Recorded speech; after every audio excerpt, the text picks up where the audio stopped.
कानातून चालण्याचा तास गेल्यात चपला सांधायला हो येऊ कशी कशी मी नांदायला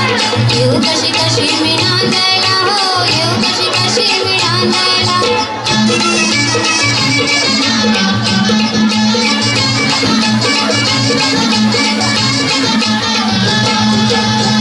बाबा गेले हो परगावा निरोप त्यांचा घ्यायला हवा नाही विचारलंय थोरल्या भावा नाही विचारलंय थोरल्या भावा आई गेली पाणी शेंदायला हो येऊ कशी कशी मी नांदायला येऊ कशी कशी मी